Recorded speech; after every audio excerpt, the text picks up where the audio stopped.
Good morning, ma'am. Good morning, everyone. I am the 10th reporter in subject of entrepreneur together with Jumara, and our topic is focused on break-even analysis. So, ano nga ba ang break-even analysis? So, ang break-even analysis is ito yung helps a business that find out kung how much is needed to sell in order to not make a profit, not make a loss. And in short, ito yung nagsasabi how the minimum sales needed to break even.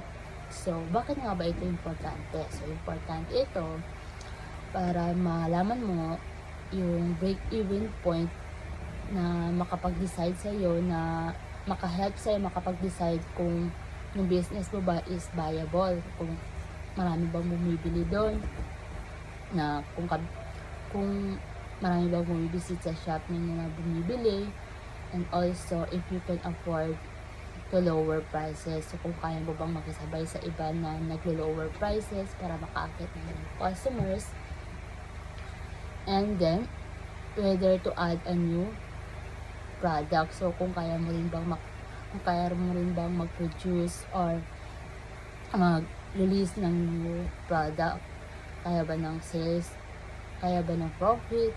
So you have to know it. And then also kung kaya mo rin ba na mag-enter sa new market, so kaya ba ng budget or profit or ng sales nyo na new market naman. So kung may budget ba doon, so you have to know it before deciding. Kaya importante yung break-even sales kasi dito consider lahat ito. So may mga key concept. Number 1 is fixed cost or FC. Ito naman yung cost na you have to consider kasi ito yung cost na hindi na nababago kasi nga ito yung mga cost na nanggagaling sa rent, insurance, and depreciation, and also yung salaries of supervisors. So, syempre, hindi mo na talaga mag-change yun kasi hindi sila pwede mag-adjust yung rent. Hindi mo pwedeng babaan yun kasi nga nalugi yung company mo.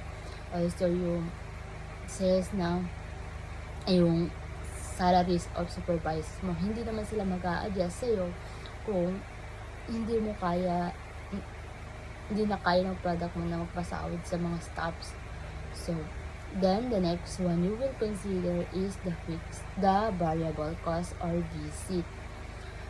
Variable cost naman, ito naman is pwede ma-change kasi it depends in the level of production. So, ito yung mga nagagaling sa direct materials, labor, sales, commission, cost, shipping. So, may mga adjustment pa. Yung direct materials, pwede pang makakuha ka ng mas mababang mga materials. Also, the labor, pwede pang pag-usapan yun. Depende kung hindi pa nagsistart. Then, the sales commission also. Then, the gas, di ba bumababa, tumataas yung gas. So, pwede pang mabago. And also, the shipping. The next one is the selling price. Ang selling price naman, ito yung the price you charge per unit. And then, the last one you will consider is contribution margin or CM. Also, ano nga ba yung contribution margin? Ito naman yung money, how much money each unit contributes to covering fixed costs then profit. So, to solve this, or to have the results of this problem, siyempre may mga solving na magaganap, and then also may mga formula na gagamitin or formulas, may mga kung depende kung ano yung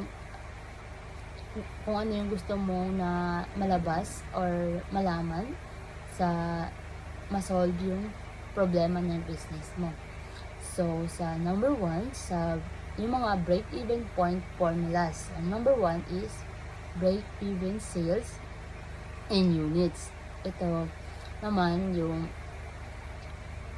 formula na gagamitin mo if you want to tell how many units you needed to sell to break even. So, ang formula na gagamitin mo is break-even units equal fixed cost, then over, ang sa baba na ililista mo is break margin per unit.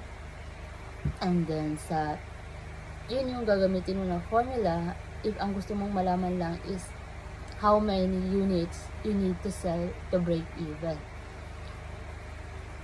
Ang mga examples na solving will be explained in my partner, si Jumaira. Siya na yung bahala nakatoka din sa mga examples, and para mas madaling intindihin, ito sa akin yung mga formula lang ibibigay ko.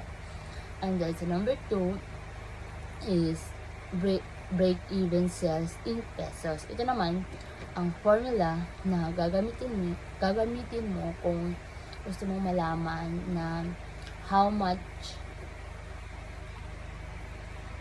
meron ka.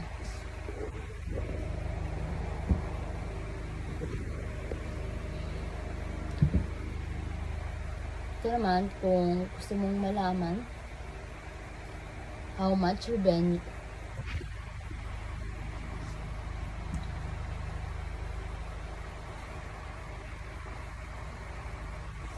ito naman, number 2, break-even sales in pesos. Ito naman yung gusto mong malaman na how much revenue in pesos you need to break even. So, ang formula na gagamitin mo to have this result of problem is break-even sales or BES equal fixed cost over contribution margin ratio. So, yun lang yung formula, madali lang. And then, number 3, kung ang gusto mo naman makuha na to how you solve your business when it comes to units to sell to reach a specific profit, ang gagamitin mo na formula is about required sales in units for target profit. So, ang formula is required units tapos equal, then close open parenthesis, fixed cost plus target profit, then over, syempre yung contribution per unit. And then the next one, kung gusto mo naman malaman how much money you spend, how much money you need in sales to reach a profit margin. Ito yung problems, or you want to have a result when it comes to how much money you need in sales to reach a profit target. So, ang gagamitin mo na formula is when it comes to about sa required sales in pesos for target profit. So, ang formula is, since it's about required sales, so, mag-start tayo sa required sales, then equal, let's close open parenthesis, and then fixed cost, then i-plus mo yung target profit, then over, doon na yung contribution margin ratio. So, syempre, ang mga binigay ko is yung mga formula lang na gagamitin mo. Wala pa yung solving examples na you have to para makuha yung result. So, ang result na may mga mahaba pang solving dyan. Ito yung mga formula lang, yung mga samples na binigay ko. So, the samples will be given to next reporter, to my group report to my group reporter, kay Jumaira. Siya yung mag-explain kung paano masolve lahat para makuha mo yung results sa problem ng business mo. To have you clear, yun nga, formulas lang lahat ang binigay ko. So, yun lang po. Thank you.